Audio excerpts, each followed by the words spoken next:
Hello student, आप सभी को इंडियन एजुकेशन में स्वागत है। और आप लोग को पढ़ाने के लिए लाई हूँ क्या तो फाउंडेशन कोर्स। तो फाउंडेशन कोर्स में आज क्या पढ़ना है तो पर्यावरण के बारे में, पर्यावरण के विषय एवं कारक के बारे में, क्षेत्र के बारे में पढ़ना है। तो देखिए, आप सभी वीडियो अच्छा लगे तो वीडियो को लाइक और सब्सक्राइब जरूर कीजिए। तो पर्यावरण के कारक एवं प्रकार, पर्यावरण के कारक एवं प्रकार, factors and type of environment, पर्यावरण के कारक एवं प्रकार के बारे में पढ़ना है। तो इसमें आज क्या पढ़ना है तो प्रश्न 3, प्रश्न क्या है 3, पठार, मैदान, मिट्टी, पठार, मैदान, मिट्टी, जलवायु, खनिज एवं अग्नि का पर्यावरण के साथ संबंध बताना है। इस सब के साथ किसके साथ संबंध बताना है तो पर्यावरण, इन्वायरमेंट के साथ क्या करना है तो इसको संबंध बताना है कि क्या संबंध है। तो पठार, पठार में क्या आएगा, पठार किसको कहेंगे तो पठार, प्लेटिया।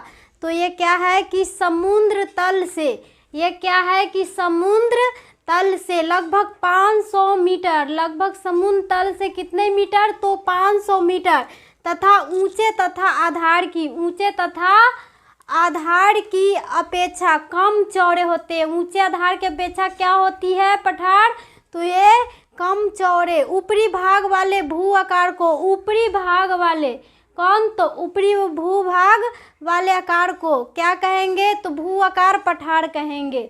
ऊपरी भाग वाले को क्या कहेंगे तो भू आकार को पठार कहते हैं। तो पठारों का पर्यावरण, मानव की आर्थिक क्रियाओं, पठारों को कि मानव की क्रियाओं के लिए क्या होती है तो आर्थिक क्रियाओं की जनसंख्या, घनत्व एवं जलवायु को, घनत्व एवं जलवायु को प्रभावित करता है। जो क्या होता है कि मानव को घनत्व और जलवायु को क्या करती है तो ये प्रभावित करती है। कौन तो ये पठार। तो मैदान, अब क्या पढ़ना है तो मैदान के बारे में क्या संबंध है पर्यावरण से।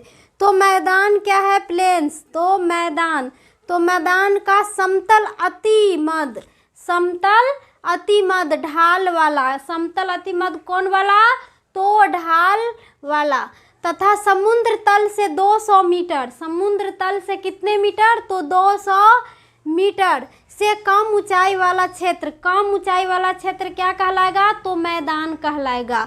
200 मीटर से कम ऊंचाई वाला क्षेत्र, 200 से कम ऊंचाई वाला क्षेत्र क्या कहलाता है तो वह मैदान, प्लेन्स कहलाता है।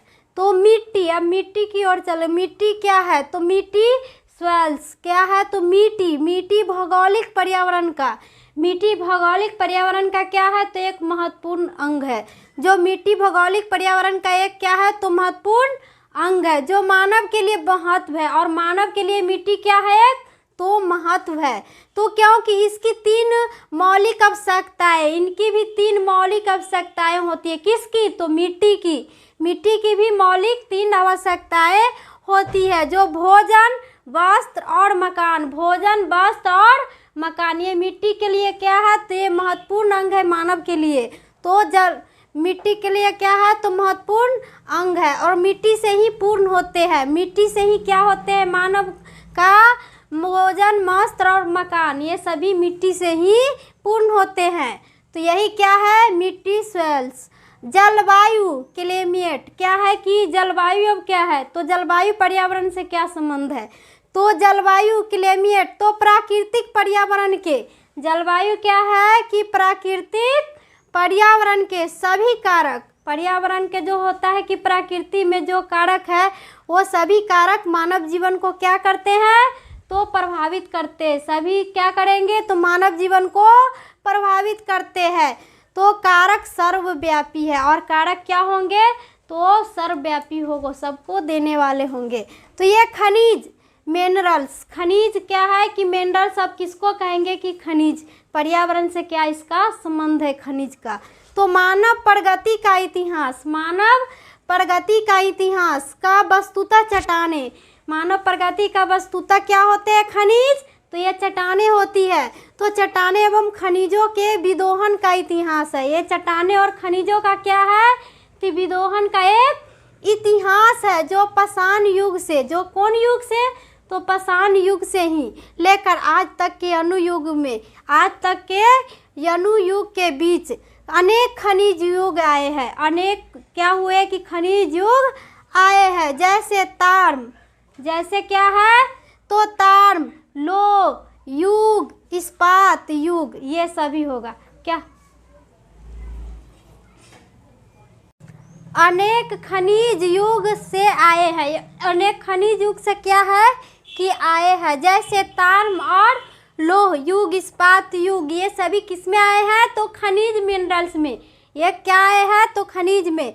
तो अग्नि का पर्यावरण, अब अग्नि से पर्यावरण का क्या संबंध है तो अग्नि का पर्यावरण विद्युत अथवा ज्वालामुखी, अग्नि का पर्यावरण विद्युत अथवा ज्वालामुखी से उत्पन्न अग्नि के अतिरिक्त क्या है तो अधिकांश अग्नियाँ जैविक उत्पत्ति, कौन उत्पत्ति होती है तो जैविक उत्पत्ति की है। तो ये तो मानव कृत है, ये क्या है कि मानव का एक कृत है, कौन तो अग्नि।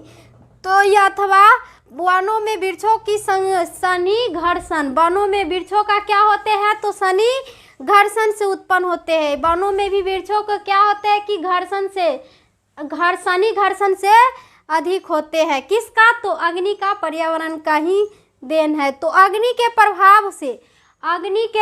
प्रभाव से पौधों को समाप्त कर देने से, अग्नि के प्रभाव को किसको तो पौधों को समाप्त कर देने के अतिरिक्त अग्नि कई प्रकार से पौधों को प्रभावित करते हैं। अग्नि पौधों को भी कई प्रकार से क्या करते हैं तो प्रभावित करते हैं। तो कुछ पेड़ों में बड़े बड़े घाव हो जाते हैं, कुछ पेड़ों में क्या हो जाती है कि बड़े बड़े घाव हो जाते हैं, जिनमें फफूंदी तथा कीड़े मकोड़े, जिनमें क्या होती है घाव में तो कीड़े और फफूंदी मकोड़े लग जाती है। तो कीड़े मकोड़े प्रवेश कर जाते हैं और क्या होते हैं कि फफूंदी कीड़े मकोड़े प्रवेश कर जाते हैं। तो जंतुओं की अनेक प्रजातियां, जंतुओं की क्या होती है कि अनेक प्रजातियां होती है, तो आग में मर जाती है, और आग में क्या हो जाती है तो मर जाती है, जिससे प्रतिस्पर्धा समाप्त हो जाती है। और मर जाती है अग्नि में तो क्या हो जाती है तो प्रतिस्पर्धा समाप्त हो जाती है। अतः अवशिष्ट प्रजातियां तेजी से बढ़ती है, और अवशिष्ट प्रजातियां क्या होती तेजी से बढ़ने लगती है।